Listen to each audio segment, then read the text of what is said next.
Saludos a todas las personas que vais a ver este vídeo donde resumimos los principales resultados de esta investigación que todavía está en una fase preliminar. Se titula Crisis reputacionales, análisis comparado del impacto de la inteligencia artificial en la marca del periodista. Y la elaboramos entre Amparo López Meri, que soy yo misma, profesora de la Universitat Jaume I de Castellón, y mi compañera Ana Sanz Sancho, doctoranda del Departamento de Comunicación de nuestra universidad.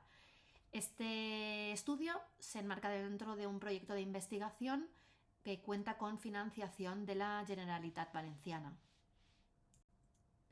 Vamos a empezar con un poquito de contexto, las preguntas de investigación, las hipótesis, la metodología y algunos de estos resultados preliminares que ya tenemos en esta fase inicial del trabajo, así como algunas conclusiones sobre el impacto que nuestros hallazgos tienen sobre el periodismo. En cuanto al contexto, decir que cada vez son más los casos que conocemos de fraudes vinculados a la inteligencia artificial que ponen en entredicho a periodistas o a medios. Aquí hemos reseñado dos. El caso de las elecciones eslovacas en 2023, cuando se falseó el audio de una periodista eslovaca que supuestamente estaba conspirando para manipular los resultados de los comicios. O recientemente un periódico de Pakistán se le escapó publicar una frase textual de ChatGPT que claramente ponía en evidencia que la noticia, no, aunque estaba firmada por un periodista, claramente había sido hecha por una inteligencia artificial, ¿no? Se les escapó el párrafo de si quieres puedo crear una versión más tipo estilo de portada con estadísticas impactantes. Y claro, el problema es que no se había dicho que ese contenido se hubiera hecho con inteligencia artificial. No había transparencia, sino que lo firmaba una persona.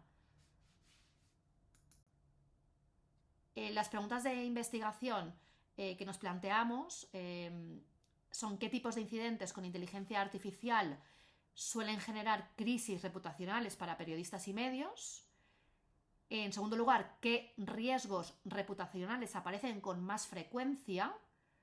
Y en tercer lugar, cómo responden los periodistas y los medios, qué estrategias de respuesta utilizan. Y en cuarto lugar, qué factores documentales, por ejemplo, notas de prensa, cobertura mediática, la duración de la crisis, qué factores documentales nos ayudan a medir o explicar el nivel de intensidad de esa crisis reputacional. En cuanto a las hipótesis, no las voy a leer para no alargarme demasiado, pero tanto en esta diapositiva como en la siguiente podéis consultarlas. Aquí tenemos las otras tres. En total hemos formulado 6 hipótesis que nos ayudan a llevar a cabo el trabajo y centrar las preguntas de investigación. En cuanto a la metodología, partimos de 5 posibles riesgos. Hicimos una lista después de consultar con la literatura académica, con la bibliografía disponible, con los recortes de prensa sobre casos de crisis reputacional.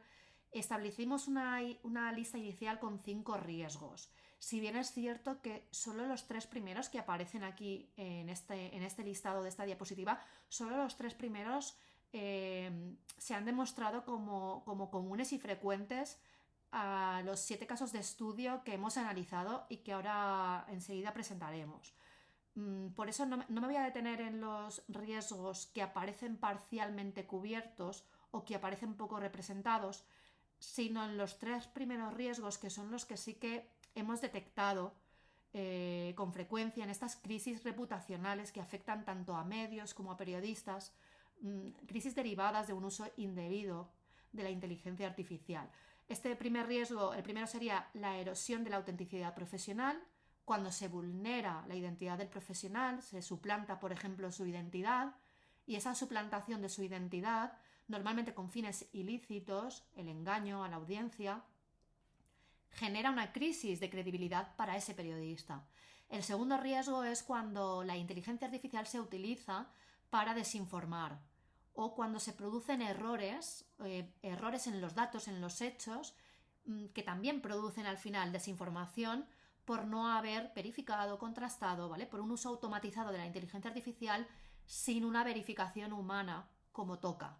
Y el tercer riesgo es cuando se utiliza la inteligencia artificial sin transparencia. Es decir, se usa la inteligencia artificial para automatizar procesos, por ejemplo, pero no se dice. Y se firma una noticia por una persona cuando en realidad esa noticia se ha generado con inteligencia artificial. Esa no transparencia, ese uso indebido de la inteligencia artificial pone en juego, ¿no? Pone en juego el compromiso ético y deontológico de los periodistas, y en ese sentido es un riesgo que también pone en jaque a la marca, ¿no? La marca del periodista, su identidad, su credibilidad. Luego trabajamos, aparte de esta lista de riesgos, lo que hemos hecho es analizar tanto individualmente como de manera comparada los diferentes casos de estudio. Hemos analizado 3 ejes. ¿Dónde se origina, ¿no? ¿Quién origina la crisis reputacional? Si es por un uso interno o por un uso externo indebido de la inteligencia artificial. El segundo eje aborda el tipo de crisis, si es una crisis que se genera por un error editorial, por una suplantación de la personalidad de un periodista o por una automatización en el trabajo periodístico de manera, digamos, opaca. Y el tercer eje de análisis ha consistido en ver toda la secuencia de respuesta, toda la estrategia de respuesta o del medio o del periodista para, digamos, sobrevivir, ¿no? Sobrevivir, defenderse a esa crisis reputacional. Pues si se han disculpado formalmente, si han denunciado públicamente, si han emprendido medidas legales, si han rectificado el contenido que estaba mal, si ha habido un comunicado corporativo. En cuanto a los casos de estudio, hay 3 internacionales y 4 nacionales. En el caso de los internacionales, aquí los podéis ver, se trata de incidentes en los que algún medio, en este caso hay 2 estadounidenses, han publicado noticias con inteligencia artificial, generadas con inteligencia artificial, que después tenían errores. Por ejemplo, el Chicago Sun-Times publicó una lista de libros que luego se demostró que eran libros inventados. El Espectador de Colombia también publicó una noticia que después era falsa, y era un texto que había generado automáticamente la inteligencia artificial, de manera que el director tuvo que salir y dar explicaciones. De hecho, se grabó un vídeo explicándolo y disculpándose y lo subió a sus redes sociales. En cambio, los casos que hemos encontrado en el contexto nacional español tienen más que ver con la suplantación de las personalidades de algunos periodistas o de presentadores de televisión para, digamos, cometer estafas.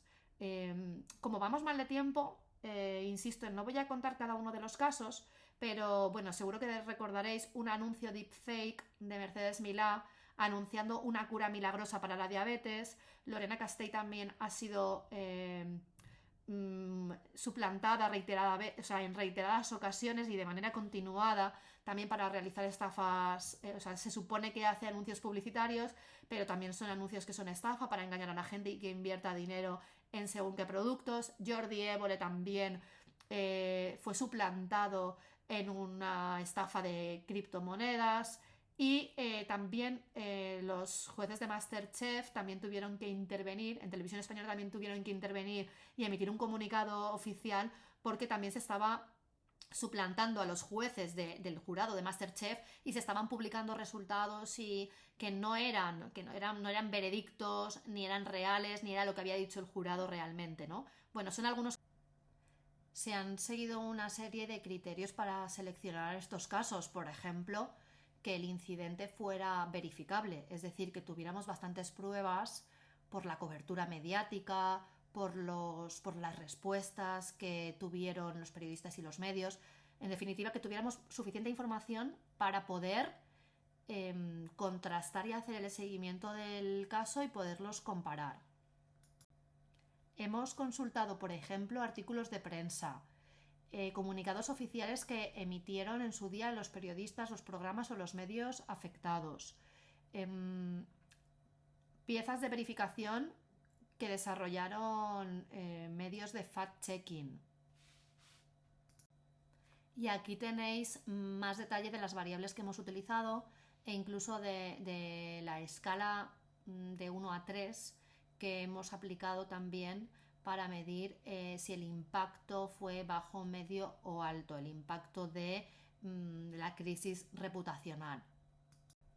Además, se ha hecho una reconstrucción de cada caso de modo individual, desde el detonante de la crisis hasta la amplificación, la reacción, las medidas adoptadas y el impacto en su marca o en su identidad profesional, y después se ha hecho la comparativa, en una segunda fase la comparativa de casos.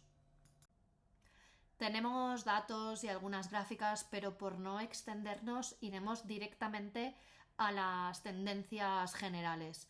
Se constata que predomina la suplantación externa. En la mayoría de los casos que hemos encontrado para este análisis eran deepfakes, fraudes, usos no autorizados de la imagen de un periodista por terceros actores, ¿no? Normalmente con fines comerciales, ganar dinero, engañar.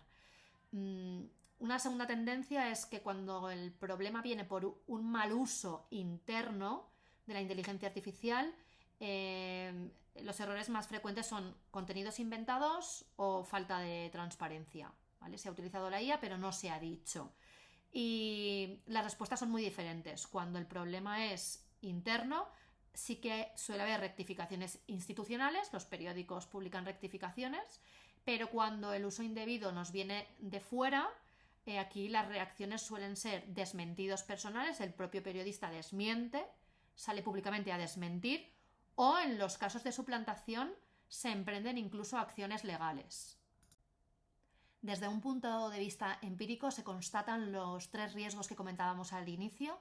Los 3 riesgos más presentes en la muestra es cómo se vulnera la autenticidad del contenido, cómo se vierten errores o falsedades en los contenidos y cómo se vulnera el compromiso ético del periodismo. Después también se identifican claramente las diferencias entre los ataques externos y los errores internos.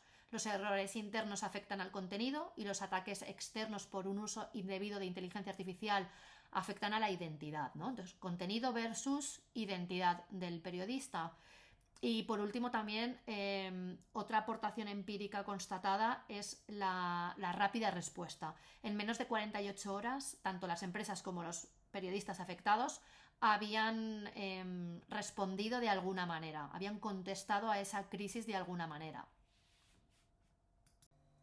A modo de conclusión, poner en valor que este tipo de usos de la inteligencia artificial, indebidos o fraudulentos, poner en una situación, si cabe, de mayor vulnerabilidad la identidad, la reputación, la marca, tanto del periodista como de la empresa mediática, por nuestras propias decisiones editoriales o por las acciones de terceros. Es necesario establecer protocolos para el uso de inteligencia artificial a nivel interno, al menos que el uso interno sí que esté supervisado para garantizar la transparencia y la fiabilidad de los datos y de los contenidos que elaboramos con ayuda de inteligencia artificial. Y después también es muy importante constatar que las respuestas y la gestión de las crisis están siendo muy diferentes cuando la crisis afecta al individuo, al periodista, o cuando afecta a la empresa. No se produce una respuesta conjunta normalmente, van por separado. Quizás aquí habría que analizar si es conveniente que las respuestas vayan más coordinadas, ¿no? Y que la empresa también respalde al periodista en estos casos. Y por último, también hemos constatado que las acciones legales solo se emprenden en los casos de suplantación, cuando se suplanta la identidad del periodista. En el resto de casos las reacciones son otras, ¿no? Desmentidos, comunicados, denuncias públicas, pero sin llegar a emprender acciones legales. Llegamos al final. Muchas gracias por vuestra atención. Si queréis que os ampliemos alguno de los datos, estaremos atentas a vuestras preguntas, y si tenéis dudas, lo mismo, estamos a vuestra disposición. Gracias.